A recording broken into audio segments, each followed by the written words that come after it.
자, 그러면 이번에는 어떤 개념을 설명드릴 거냐면 여러분들이 이 IP라는 개념과 도메인이라는 개념에 대해서 어느 정도는 알고 계셔야 되거든요. 자, 이 IP가 뭐냐면 쉽게 말하면 컴퓨터의 주민등록번호 같은 거다라고 보시면 돼요. 컴퓨터의 주민등록번호다라고 보시면 돼요. 여러분들 각각의 컴퓨터, 지금 제가 사용하고 있는 이 컴퓨터, 여러분들이 사용하고 있는 컴퓨터 각각 다 뭐가 있냐면 IP라는 게 있다. 근데 이제 이 IP를 사람들이 외우는 게 힘드니까 기본적으로 뭘 가지고 뭐가 있냐면 도메인이라는 게 있습니다. 도메인. 자, 그러면 도대체 이게 뭐냐? 제가 여기다가 빠져나올게요. 자, 이런 식으로 쓰고요. 근데 이거는 안 해도 됩니다. 저만 할 거예요. nslookup이라는 명령어가 있고 여기다가 naver.com이라고 해서 엔터 치게 되면 자, 지금 보시면 지금 여기에 이제 어드레스라 해가지고 주소가 하나 나오죠. 이거는 뭐냐면 현재 네이버사가 사용하고 있는 뭐다? IP다라는 거예요. 그러면 naver.com이라는 건 뭘까요? naver.com이라는 거는 네이버가 지금 사용하고 있는 별명이에요. 쉽게 말하면. 그죠? IP들에 대한 별명이다라고 보시면 되거든요. 그럼 보통 도메인과 IP는 1대1 관계는 아니고 1대 다의 관계예요. 그래서 여러 개의 IP가 하나의 도메인을 뭐하고 있다? 연결해서 관리를 하는 게 가능하다라고 보시면 돼요. 옛날에는 이게 이제 막혔는데 요즘 다시 되는지 모르겠는데요. 검색해보면 안 되죠. 옛날에는 이런 식으로 IP로 접속을 했어도 뭐가 됐다? 접속이 가능했어요. 지금 네이버 같은 경우는 막아놨죠. 제가 여기다가 컨버스라는 홈페이지 그냥 한번 해볼게요. 얘도 마찬가지로 여기 이제 들어가 보면 컨버스라는 게 있잖아요. 컨버스 그럼 가지고 있는 컨버스 홈페이지에 자 여기다가 넣게 되면 얘도 마찬가지로 뭐가 나요? 자 보이죠? 컨버스사가 사용하고 있는 IP가 이런 식으로 있다라는 거예요. 그러면 얘도 마찬가지로 접속을 했을 때 안 되네요. 그러니까 접속을 다 막아놓은 것 같죠? 옛날에는 이렇게 접속을 했을 때도 접속이 다 됐어요. 자, 지금 보면 지금 같은 경우는 접속을 안 되네요. 외부 IP로 접속이 안 되게끔 막아놨네요. 자, 여튼 뭐 그게 중요한 건 아니고 여튼 뭐 네이버도 그렇고 컨버스도 그렇고 이런 식으로 IP를 사용한다라고 보시면 됩니다. 자, 그러면 이 IP에는 기본적으로 뭐가 있냐면 IP도 공인 IP가 있고 그 다음에 뭐 사설 IP, 특수 IP가 있다라고 보시면 됩니다. 그 다음에 여기다가 우리가 naver.com 하면 이런 걸 뭐라고 한다? 도메인이라는 거예요. 도메인. 자, 그러면 도메인은 특정 IP랑 기본적으로 연결이 되어 있다라고 보시면 되고 그런데 여기서 중요한 거는 요게 로컬호스트라는 게 있어요. 로컬호스트. 자, 로컬호스트라는 게 뭐냐? 요게 굉장히 중요한 건데 로컬호스트라는 도메인이 있단 말이에요. 그러면 얘는 기본적으로 누구랑 연결되어 있냐면 얘는 127.0.0.1이라고 되어 있어요. 얘는 무조건이에요. 로컬호스트는 127.0.0.1이다. 자, 그러면 로컬호스트라는 건 쉽게 말하면 누굴 말하는 거냐면 나를 말하는 거예요. 나. 로컬호스트는 나를 말한다. 그럼 나를 말한다는 게 무슨 말이냐? 자, 여러분들이 예를 들어서 여러분들이 A래요. 그러면 A라 했을 때 A 입장에서 나는 누굴 말하는 거예요? 당연히 A를 말하겠죠. 그러면 B 입장에서 나는 누굴 말하는 거예요? 바로 B를 말하겠죠. 그죠? 그게 나예요. 나. 그러면 로컬호스트는 바로 누굴 말하는 걸까요? 바로 여러분들이 사용하고 있는 여러분들 컴퓨터. 그게 바로 난 거죠. 그죠? 그러니까 여러분들이 집 가면 여러분들이 집에서 사용하고 있는 컴퓨터가 있을 거 아니에요? 그게 바로 뭐가 된다? 로컬호스트가 되는 거다라고 이해를 하시면 돼요. 그러면 제가 예를 들어서 자, 이거는 깔끔하게 지우고 컴퓨터가 두 대가 있다고 가정해 봅시다. A라는 컴퓨터가 있고 그 다음에 B라는 컴퓨터가 있대요. B라는 컴퓨터. 얘는 A, 그 다음에 얘는 B. 뭐 이런 식으로. 자, 그러면 얘한테 여기다가 뭐라고 했냐면 야, 너가 이 naver.com 여기로 이동 좀 해봐 라고 명령을 내렸어요.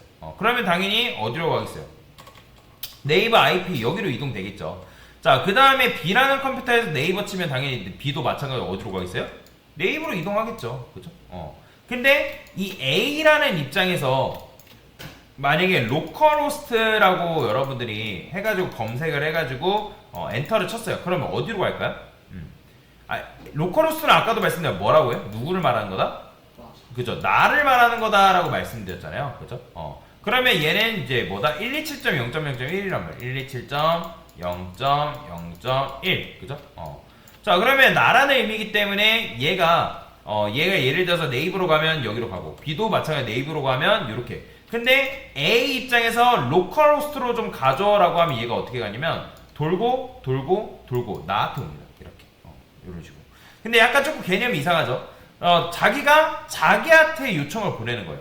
그러면 카톡 보면 우리가 나한테 메시지 보내는 기능이 있잖아요. 그죠? 근데 이게 왜 우리가 개발을 할 때 굉장히 중요하냐면, 자, MySQL이라는 것도 이제 기본적으로 이제 서버가 있겠죠.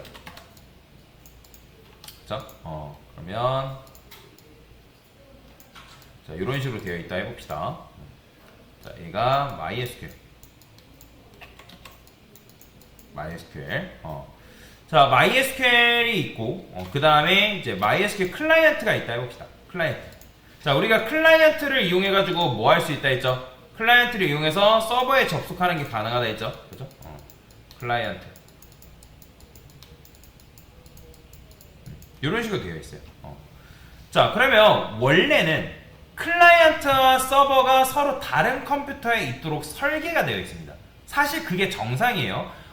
실제 여러분들 한양대 에리카만 보면 최근에 뭐가 생겼냐면 카카오 데이터베이스 센터 새로 생겼거든요. 그러면 거기서 데이터베이스를 관리해야 되는데 카카오 회사에서 그 한양대 에리카까지 방문해가지고 데이터를 관리할까요?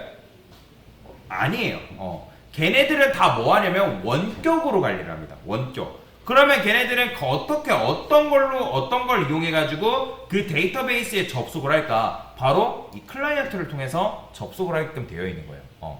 자, 그러면 아까도 말씀드렸죠. MySQL이라는 게 있는데 이 서버가 한 컴퓨터에만 깔려 있는 게 아니라 여러 컴퓨터에 깔려 있을 수도 있단 말이에요. 뭐 A 요런 컴퓨터 뭐 이렇게. 그러면 얘도 A라는 컴퓨터, 뭐 B라는 컴퓨터. 그럼 각각의 여기에 이제 MySQL 설치되어 있고 여기도 MySQL이 이렇게 깔려 있어요. 그러면 컴퓨터마다 예를 들어서 IP가 있대요. IP. 컴퓨터마다도 이제 얘가 이제 컴퓨터죠. 하나의 컴퓨터. 그리고 컴퓨터도 마찬가지로 하나, 그 다음에 둘, 뭐 이런 식으로 있대요.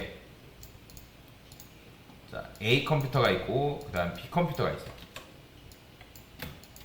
얘는 이제 그 다음에 MySQL이라는 의미예요. 이런 식으로 있어요. 자, 그러면 컴퓨터마다 기본적으로 뭐가 있다 했죠? IP가 있다 했죠? 그러면 얘는 1.1.1.1, 그 다음에 1.1.1.2, 그 다음에 얘는 1.1.1.3 이런 식으로 IP가 존재한대요. 그러면 예를 들어서 MySQL한테 어떤 명령을 내리냐면, 그러니까 명령을 내릴 때, 자, MySQL H는 뭐냐면 호스트예요. 1.1.1.1, 그 다음에 U 루트. 자, 이게 무슨 말일까요? 여러분들이 이 명령어를 딱 치게 되면 얘가 어디로 이동할까요? 당연히 이 녀석이 1.1.1이 얘잖아요. 내가 이걸 IP로 로컬호스트인데 IP가 1.1.1.1 녀석으로 뭘 어디에 접속하겠다? MySQL에 접속하겠다. 그러면 얘가 어디로 접속하는 거예요? 요건 지울게요. 요거는 요렇게 하지 말고 요거는 지웁시다. 그러면 얘가 여기로 접속하겠죠. 그쵸? 이해되시나요? 이 컴퓨터가 여기로 접속을 하는 거예요. 얘가 컴퓨터를 했을 때. 그러면 만약에 이거를 여러분들 2로 바꾸게 되면 어떻게 될까요? 2로 바꾸게 되면 얘가 여기 접속하는 거예요. 얘가 여기로 접속. 당연히 3으로 바꾸게 되면 얘가 여기로 접속을 하겠죠. 이해되시죠? 그렇기 때문에 데이터베이스 센터가 저 멀리 어딘가에 외딴 산골에 박혀 있어도 어떻게 된다? 클라이언트를 가지고 뭐 할 수 있다? 서버에 접속하는 게 가능하다라는 거예요. 이해되시나요? 그러면 지금 우리가 이게 뭐다? 어떤 서버로 갈지에 대한 수단이라고 보시면 되는데, 요게. 근데 보통 개발을 처음 배우시는 분이나 뭐 금전적으로 여유가 안 되면 우리가 컴퓨터 2대 마련할 수 있나요? 못하죠. 그러니까 대기업이나 사실 데이터베이스 센터 두고 뭐 그런 식으로 관리를 하지, 보통 우리가 작업할 때는 그렇게 하지 않는단 말이야. 컴퓨터를 더 살 수는 없어요. 그래서 개발하는 사람들이 어떤 식으로 이제 일을 벌이냐면 이렇게 일을 벌이는 거예요. 자, 컴퓨터가 있어요. 자, 컴퓨터에는 기본적으로 클라이언트도 마찬가지로 설치를 하고요. 그 다음에 뭐도 설치한다? 바로 MySQL 서버도 같이 설치하는 거예요. 여기다가. 자, 얘는 서버. 서버. 그 다음에 얘는 뭐다? 클라이언트. 요런 식으로. 자, 그러면 요런 식으로 설치를 한다 라고 보시면 돼요. 자, 그러면 이제 우리가 지금 요 상태거든요. 현재 요 상태. 그러면 컴퓨터가 아까도 말씀드렸잖아요. 컴퓨터가 예를 들어서 뭐 IP가 1.1. 뭐 1.1, 1.1.1. 뭐 2, 그 다음에 1.1.1. 뭐 3 이런 식으로 있다 했을 때 결국에는 얘가 접속을 해야 되는 상황이잖아요. 그죠? 그럼 어디로 접속한다? 이 클라이언트가 바로 요런 요청을 내리면 요런 요청을 예를 들어서 내렸어요. 요런 식으로. 자, 요런 요청을 내리게 되면 얘가 어떻게 가냐면 바로 여기로 이동되는 거예요. 이렇게. 요런 식으로. 자기 컴퓨터에 있는 클라이언트로 자기 컴퓨터에 있는 서버로 뭐 할 수 있다? 접속이 가능하다. 자, 그러면 얘 같은 경우는 명령어를 어떻게 써야 될까요? 자, 내 컴퓨터를 이동해야 되는 거잖아요. 그러면 내 컴퓨터의 IP는 뭐라 했죠? 127.0.0.1이라고 말씀드렸잖아요. 그죠? 그러면 얘는 여기다가 이제 이렇게 써주는데 이거랑 똑같은 건 뭘까요? 자, 127.0.0.1을 뭘로 대체할 수 있다? 로컬호스트로 대체할 수가 있습니다. 로컬호스트가 결국에는 뭐다? 127.0.0.1이기 때문에. 그죠? 근데 어차피 얘를 이렇게 쓸 거면 이 로컬호스트 생략해도 상관없어요. 이런 식으로. 호스트도 마찬가지로 생략해도 상관없어요. 지금 그래서 우리가 아까 썼던 명령어가 바로 이런 거예요. 그죠? 근데 그게 아니라 만약에 얘가 이렇게 돼 있어요. 요게 아까도 말씀드린 것처럼 1.1.1 이렇게. 그러면 어디로 간다? 당연히 여기로 가는 거죠. 얘가 여기로 접속을 하겠죠. 그죠? 그러니까 요 클라이언트, 요 컴퓨터에 설치되어 있는 클라이언트가 요 서버에 접속이 된다라고 여러분들이 이해를 하시면 돼요. 그러면 내가 목적지 생략하면 기본적으로 어디로 가는 거예요? 내 컴퓨터로 가는 거예요. 목적지. 그러니까 여기로 내 클라이언트에서 내 컴퓨터에 설치되어 있는 이 서버로 이동이 된다. 그래서 이게 바로 뭐다? 로컬 호스트에 대한 설명이다 라고 여러분들 이해하고 넘어가시면 되겠습니다. 됐습니다.